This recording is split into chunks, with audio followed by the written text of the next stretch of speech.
Selamat malam Bapak Ibu semua. Ini rencana evaluasi refleksi saya.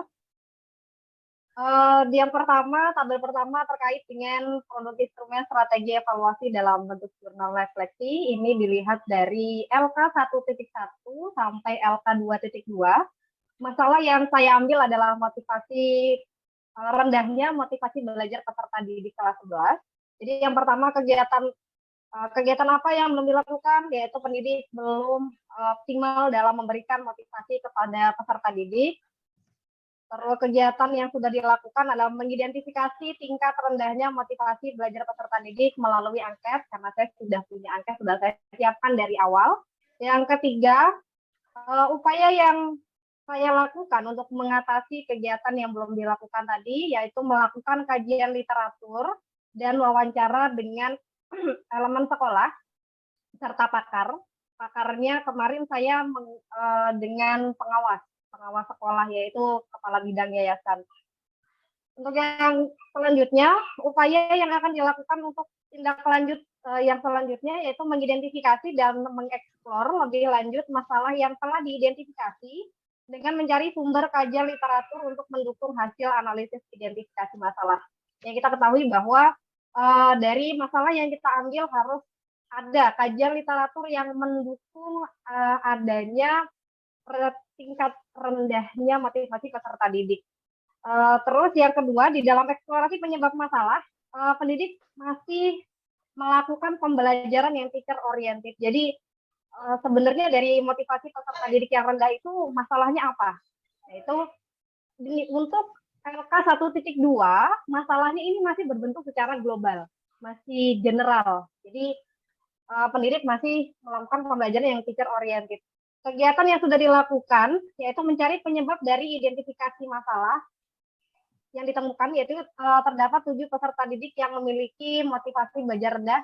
Kita ketahui bahwa siswa atau peserta didik nanti yang akan kita gunakan, yang kita ikutkan dalam partisipasi PPL itu kan ada 15. Ternyata dari 15 peserta didik itu ada setengah lebih, 7 siswa peserta didik yang motivasi belajarnya rendah.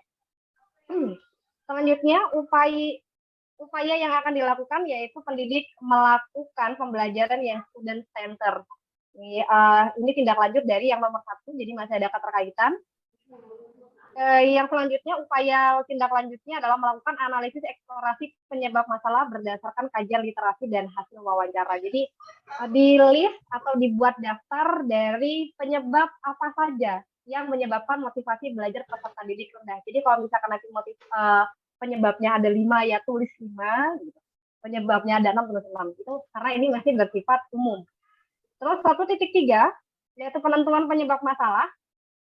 Dalam kegiatan pembelajaran ini yang belum saya lakukan adalah menggunakan model pembelajaran yang menyenangkan untuk peserta didik. Nah, mulai ke LK 1.3 ini mulai diambil satu masalah yang kita justifikasi atau kita anggap bahwa penyebab itu menjadi penyebab utama dari penyebab yang lain. Karena nanti itu akan berlanjut ke 1.4 di akar penyebab masalah. Terus kegiatan apa yang sudah dilakukan, yaitu saya sudah melakukan penentuan akar masalah utama yang menjadi tolak ukur penyebab masalah lain. Ketika pendidik belum bisa menggunakan model pembelajaran yang menyenangkan untuk peserta didik, maka akan muncul permasalahan yang lain atau penyebab yang lain. Jadi saya mengambil itu. Yang nomor 3, upaya yang akan saya lakukan adalah pendidik melakukan pembelajaran menggunakan model dan media pembelajaran yang bervariatif dengan menggunakan partisipasi aktif peserta didik. Jadi keterkaitan antara model dengan media ini sungguh tidak bisa dipisahkan. Ketika kita menggunakan model, maka media juga akan turut berperan serta di dalamnya. Untuk keberlanjutannya, setelah saya menentukan saya menggunakan model dan media yang bervariatif, maka saya juga akan melengkapinya dengan strategi pembelajaran yang Python atau menyenangkan untuk peserta didik, seperti dengan permainan game rolling ball. Ini nanti saya buat, termasuk dengan video pembelajaran juga saya buat sendiri nanti dengan aplikasi Canva. Kita lanjut ke LK 1.4, masalah terpilih yang akan diselesaikan ini lebih berfokus pada akar akar penyebab yang paling utama itu titiknya di sebelah mana, gitu. Belum adanya kegiatan yang belum dilakukan, yaitu belum adanya fokus materi dalam masalah. Kemarin ketika di LK 1.4 saya, ketika saya menuliskan rendahnya motivasi belajar peserta didik, ternyata saya tidak mencantumkan ini materinya di sebelah mana. Hanya di mata pelajaran ekonomi. Akhirnya mulai dari situ sudah ditentukan, oh ini lebih ke materi kebijakan moneter dan kebijakan fiskal. Selanjutnya, pendidik belum memanfaatkan teknologi sebagai media pembelajaran. Saat itu di LK-LK sebelumnya saya belum menggunakan Canva, saya belum menggunakan video pembelajaran. Mulai dari 1.4 saya sudah mulai untuk mengeksplor kembali solusi penyebabnya itu karena media dengan teknologi yang kurang. Yang kedua, kegiatan apa yang sudah saya lakukan itu menentukan akar penyebab masalah dan rencana solusi yang akan dilakukan. Jadi di LK 1.4 saya itu saya menuliskan satu akar penyebab masalah dan solusinya langsung. Ini memang solusi yang secara sementara ya, kalau rencana solusi. Itulah kenapa saya ditulis masih rencana solusi, belum solusi yang fix. Karena ketika kita bilang solusi yang memang nanti akan digunakan, dia lebih terbahas di LK 2.1 dan 2.2 gitu.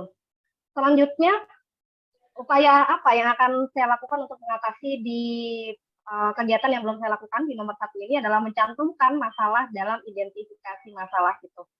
Jadi selanjutnya, nah ini menggunakan teknologi sebagai media pembelajaran seperti Canva, PowerPoint. Jadi step by step dari setiap LK itu sudah mulai dilengkapi. Mungkin kalau di LK sebelumnya kita hanya bilang, oh medianya kurang bervariatif, maka di LK 1.4 itu media sudah ditentukan. Mau pakai apa nih? Oh Canva, silakan. Mau pakai apa? Video pembelajaran, PowerPoint itu sudah harus ada, harus dijustifikasi di situ. Terus yang keempat adalah upaya apa yang akan dilakukan untuk tindak lanjutnya, itu adalah memperbanyak literasi. Seperti ditekankan bahwa di sepanjang kita membuat LK, literasi yang diambil adalah literasi terkait dengan buku, jurnal, yang memang itu mendukung dari penyelesaian masalah kita. Contoh, kita ngambil motivasi peserta didik yang rendah. Oh, kita mau menyelesaikannya dengan PBL.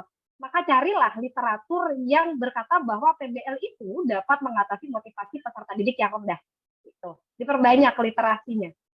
Selanjutnya kita ke LK 2.1 di eksplorasi alternatif solusi. Ini mulai ditentukan kembali solusi yang akan real kita gunakan itu apa.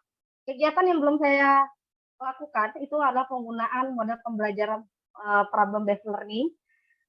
Yang kedua, kegiatan yang sudah saya lakukan adalah menentukan solusi yang relevan terhadap penyebab masalah.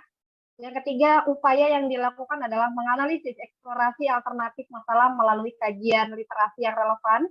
Beda kata relevan berarti sesuai dengan masalah yang kita ambil, serta kesesuaiannya terhadap masalah yang diidentifikasi.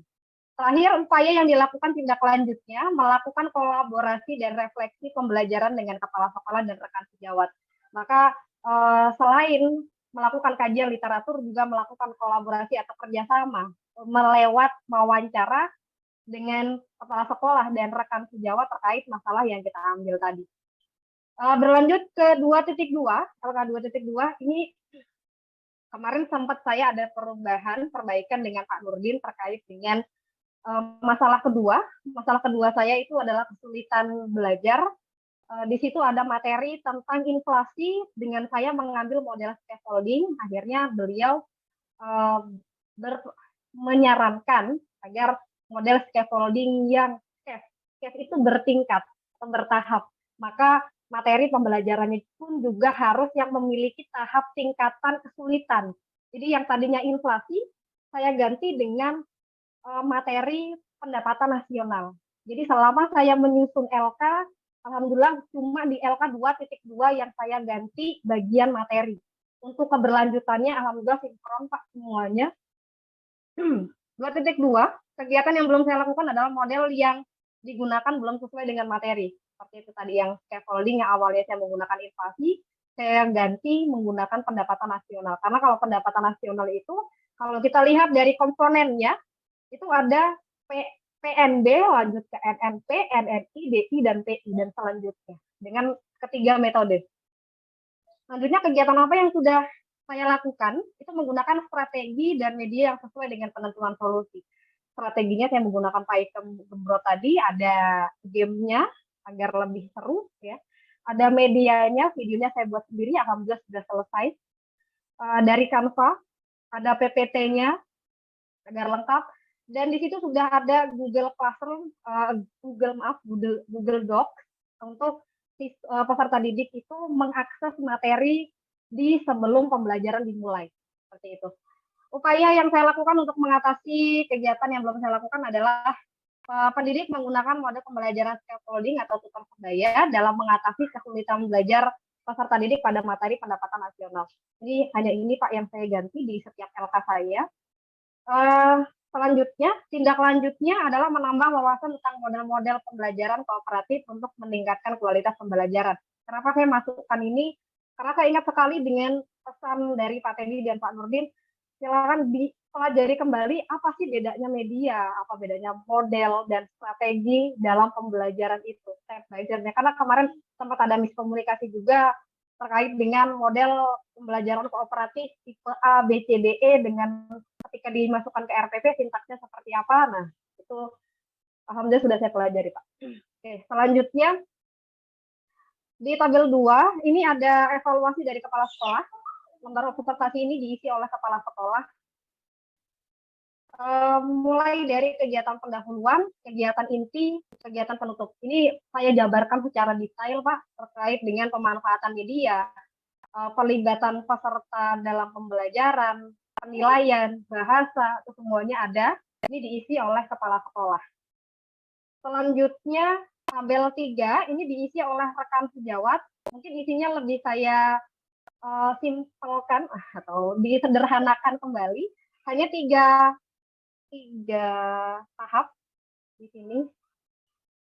Oke, pendahuluan, inti, penutup. Untuk intinya, saya masukkan sintaks dari PBL, Pak. Karena di rencana aksi saya itu yang pertama adalah PBL. Untuk pendahuluan sama, umum, penutup juga umum. Yang penting intinya di pendahuluan ada pengondisian peserta didik, terus ada persepsi dan tujuan pembelajaran. Untuk penutup ada kesimpulan, evaluasi atau refleksi, dan pesan moral di bawahnya, tapi belum saya tulis kalau ini.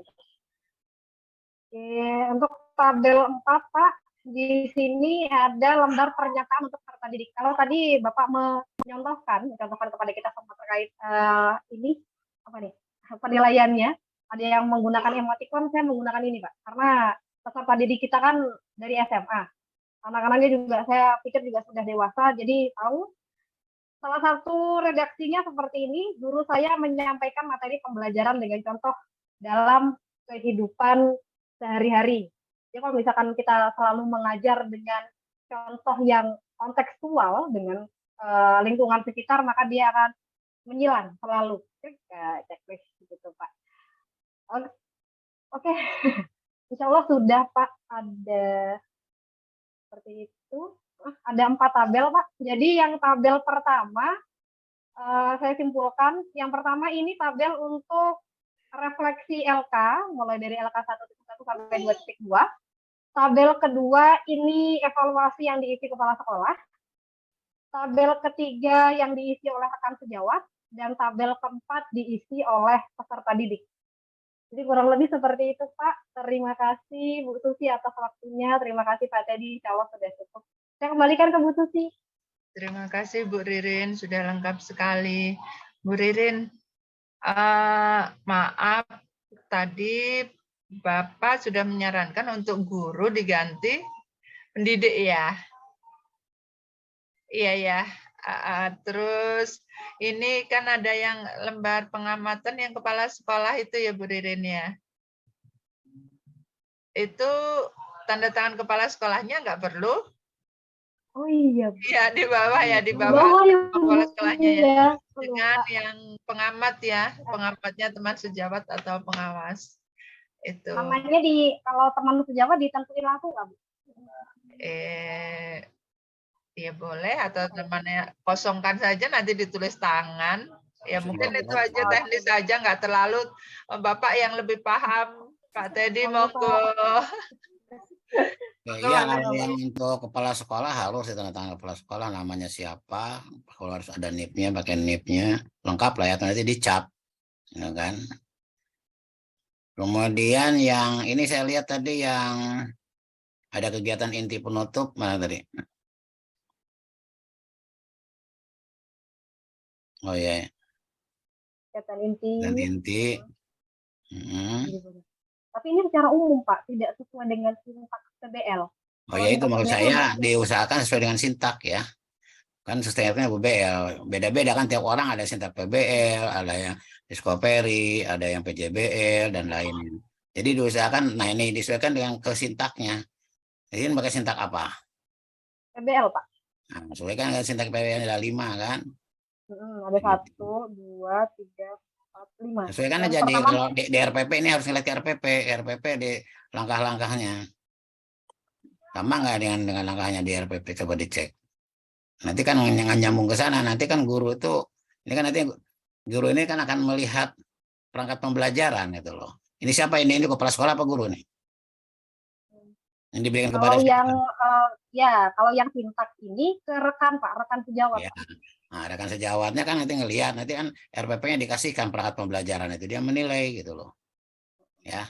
Nah, kalau misalnya tidak ada sesuai dengan di RPP, ini harus sesuai dengan RPP ini, sintaknya itu kan sama. Pendahuluan juga sama, isinya apa sesuai kan dengan di RPP Bapak Ibu ya, termasuk penutup. Itu harus sama itu. Nanti jangan berbeda, nanti dinilainya jadi jelek gitu kan. Ya, itu aja komentar dari saya. Yang lainnya udah bagus, udah oke. Kalau itu gambar-gambar itu memang itu kan untuk SD kemarin contohnya. Iya, Pak. Ya. Pokoknya saya minta ini diedit, jangan persis terlak sama dengan yang itu ya. Dan yang tadi saya kirim. Ya, oke, saya rasa cukup Bu Susi dari saya.